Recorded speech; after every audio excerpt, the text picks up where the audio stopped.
Hello people, welcome to Life Study Library. This is your host Yosh. In this channel, I'll be talking about these interesting scientific and psychological info that can greatly change your lives for the better. Listen, I can't joke around in this video. Today we're going to be talking about pet loss. I too have gone through the experience of losing my beloved sibling from different parents, and to those who've also gone through the tragic moments of losing your loving companion, I must emphasize with absolute certainty that you are not alone. And even if I can't directly mitigate nor take over your tragedy, I can provide you with scientific evidence and some wisdom in how you can accept the loss and move forward in your life. So far, the great majority of scientific data points out the same forms of evidence when it comes to pet loss. And even if you have never lost a pet before, I think many of these points will also apply to the general emotion of a loss of anything important. So I think it's beneficial for you to take note on it. Likewise, in this channel, I'll be introducing you to many of these interesting science and psychology that could greatly change your lives for the better. And I know this particular video might be a little hard for some of you, but I promise, the stuff that you can gain from watching this video will do you so much good. So, if you're interested, please enjoy the rest of the video, and if you want to venture out even more into the world of science and psychology, please support this channel by liking and subscribing to Life Study Library. And with that, let's begin with the first point. Okay, let's start with point 1, which is, for many, losing a pet can bring more sadness than losing a human companion.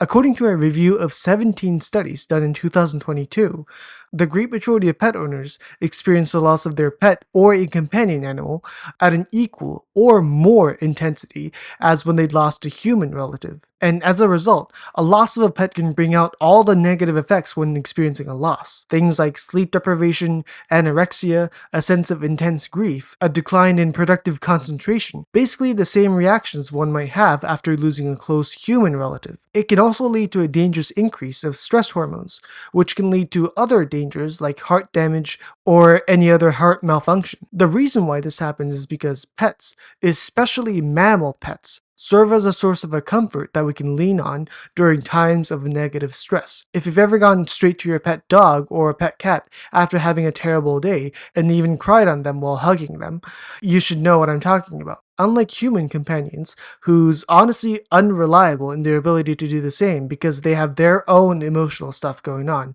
unlike humans, your pet will always be waiting for you at home and will be a source of a certain companionship that is especially needed during times of negative stress. In many ways, the companionship that you can have with your pet cannot be replicated with a human relationship.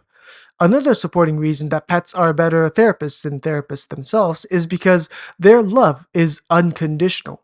You don't have to wear a suit to get accepted by them. You don't have to offer them anything. Well, maybe giving them treats can help, but you'll most likely not gonna financially suffer because of that. The point is, if you love them, they'll for sure love you back. Again, unlike human relationships where this might differ. One other thing I should mention now is the typical duration of your grief lingering after your pet's death.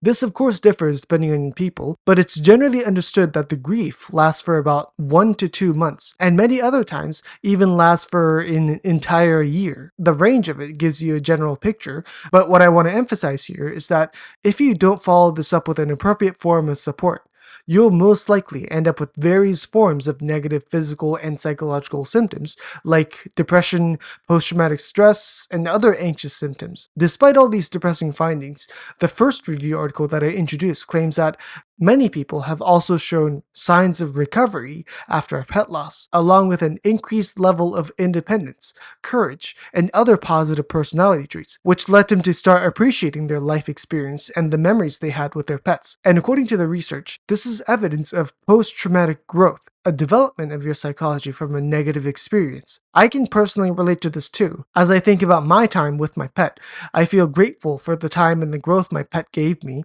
and I feel courageous and independent that I can move forward in my life even after this tragedy. So, in a way, losing your pet can become an opportunity for you to grow. Of course, this process becomes much more complicated when other people get involved. My second part will talk about the possible negative influence other people can give you when coping with your pet loss. I am frustrated to admit that the modern society still has little to no understanding of what it feels like to lose a pet. And yes, the majority of this is the fault of these people being so disrespectful for your loss, saying things like, oh, it's just a pet, get over it. But this negative perception they give out can definitely affect you into thinking that they're right. And you start believing that grieving over a pet is an unnatural or even a shameful thing. Another study published on the human animal interaction in 2022 clarifies that, regardless of losing a close companion, there needs to be a sense of understanding from other people for the recovery process to be effective. An understanding that says grieving over a loss, even over a pet, is a normal thing. So, you need to distance yourself as much as possible from any community that doesn't provide this, and in turn, surround yourself with those who will. And if possible, I would say that it's even better if you surround yourself with people who've already overcame their pet loss, because sometimes being with others who are also in that same exact grieving stage might not be so helpful. For me, I was very lucky as all my family and friends whom I've talked about my experience were all very understanding of my emotion. So yeah, thanks to all my friends and family who've helped me in that moment. And now, let's move on to the third point, which I think is the one that y'all are here for the most. This part is about how exactly you can move on from the stage of grieving. In this section, I'll talk about 6 psychologically proven tips you can use to come in terms with the loss of your pet. I'll be talking about 6 different tips, but you have total control of how you utilize these, so you can practice them in however order you see fit, and you don't even have to practice all 6 if it feels unnecessary. Okay, here you go. Point 1 is social support. Much like what I talked about in the previous video, this is the most important concept when it comes to coming to terms with the grieving stage of anything. Basically, the more support you can get from those who can sympathize with their pain, the faster your psychological state recovers. Also important is to avoid those who might make you feel embarrassed about grieving your pet loss, as the existence of these people might inhibit you from openly and honestly discussing your emotional state. Next up, point number 2 is understanding that self-blame is a natural part of grieving. I'm sure many former pet owners who've lost their pet will understand that a loss of your pet often follows with you self-blaming, making you think, if I knew that day was the last time I had to walk my dog or play with my cat, I would have prioritized that instead. Have you ever thought of something like this? I know I have.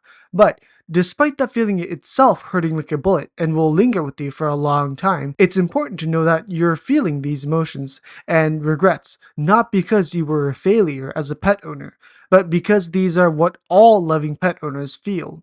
Number 3 in this list was kind of a new insight for me at the time, as it's about understanding that your sadness after losing your pet is not something to overcome. At first, I was planning on making the title of the video to be How to Overcome Your Pet Loss, but I soon realized this fact, which made me change it to Accept and Move Forward. What the research is saying is that grieving and coming to terms with pet loss will not be a linear process. And again, those who have lost their beloved pet will know exactly what I'm talking about. There will be moments far into the future from the day your pet passed away where you're, for example, lying in a bed at night, trying but failing to fall asleep. Then you start having thoughts, like the happy moments you've spent with your now lost pet, and those memories start oozing in your mind, overwhelming you with numerous forms of negative emotions. I'll repeat this however many times as you need. This is a normal thing to feel, and you have absolutely no need to attempt to overcome this loss. You probably can't, and these emotions will come back at the most random times to gloom you. What you can do, or I should say all you can do, is to simply accept those negative feelings, and at the very least, accept those sadness as evidence that you truly cared and loved your pet. Point 4 is make a routine in your life. It's not healthy to ignore your feelings of sadness, but it's as unhealthy to continue drowning in it. And keeping a set routine or a habit will allow you to escape that negative feeling, which is, yes, justified, but is ultimately unhelpful to you. This applies not only to moving forward from a pet loss, but with any negative occurrence that might startle you emotionally. Also, this doesn't mean that you should start doing these activities immediately after the day your pet passed away. The moral of the story is that there is an appropriate time for you to express your emotion in a healthy environment, but that stage should be temporary. in this case around 5 to 7 days. After that, you should shift your focus to making some kind of a habit or routine to avoid worsening that negative feeling. The key here is to shift your target of focus to some other activity, at least for that moment, while simultaneously respecting the existence of your negative emotion. Also, I want to briefly talk mainly to the dog owners who probably had an exercise routine of walking your dog. Walking, in this case, might not be so helpful for the coping process, at least while you're still in that emotional grieving stage, to which walking might trigger memories of the time you spent with your pet. Instead, I think doing some jump ropes outside or walking indoors on a treadmill will be a good replacement of your exercise. And if you're down to it, you can always try the HIIT workout that I've talked about in many of my other videos from this channel. I'll put the link to those videos in the description, so after watching this one, go check it out if you're interested. But yeah, the overall message is to return to your daily habits before losing your pet as fast as possible to avoid getting overwhelmed in that feeling of loss. Point 5 is having a funeral to help you come to terms with your loss. Funeral in this case can totally be a personal stuff, because the point of this is to mark a period in your grieving process. It creates a point in your life where you can think, okay, from here on out, I'll look forward in life. And this method itself is sort of related to making and breaking a habit, because it lets your moment by moment life into a predetermined schedule. After brushing my teeth in the morning, I will do 20 burpees. Similarly, after my funeral ceremony, where I remember the times I had with my pet, I will look forward in life and focus on my other responsibilities. And again, this does not mean you have to promise yourself to never think about your lost pet ever again. This method exists simply to let you move forward in life after a grieving stage. Also, the ceremony can be a lot of things, like getting one of those grave box thingies you put the ashes of your pet, or having like your own private funeral ceremony, or making a photo book of all the memories you had, or getting a small figurine that resembles your pet. These activities allow you to have a psychological buffer against you unnecessarily grieving over your pet. And lastly, point number 6, which is understanding that self-care is also important. It's obvious that losing a pet can drain you a lot, both mentally and physically, so things like eating healthily, exercising and sleeping well, or socializing with healthy relationships, taking care of these needs are also very important. And yeah, that was it for today's video. Thank you so much for listening until the end. I sincerely hope this video helped in providing you with tips you can do immediately to come to terms, not overcome, your pet loss. And if you're currently a newbie pet owner, you can definitely enjoy your time with your pet now, but you also have to be a responsible pet owner until the end and prepare for that fateful day, right?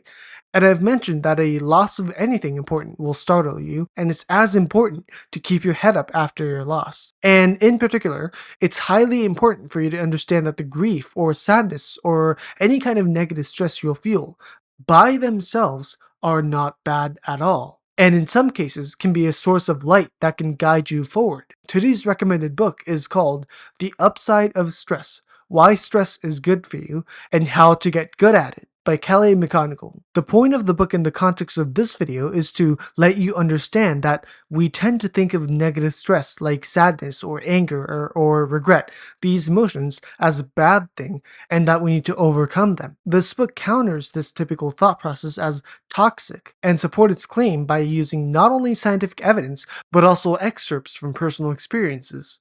It talks about things like heightened emotions can actually help you learn, or the cause of why stress was given the label of a bad thing, or the fact that despite not feeling so, the negative stress is not a permanent emotion. I think it's really an insightful book, so you should definitely read it out in order to come to terms with any kind of negative event. And lastly, please, sometime during the rest of the day or the rest of the week, at least for a little bit, remember about your pet, about how they had helped you, made you who you are today, and how they definitely, without a doubt, existed in the world.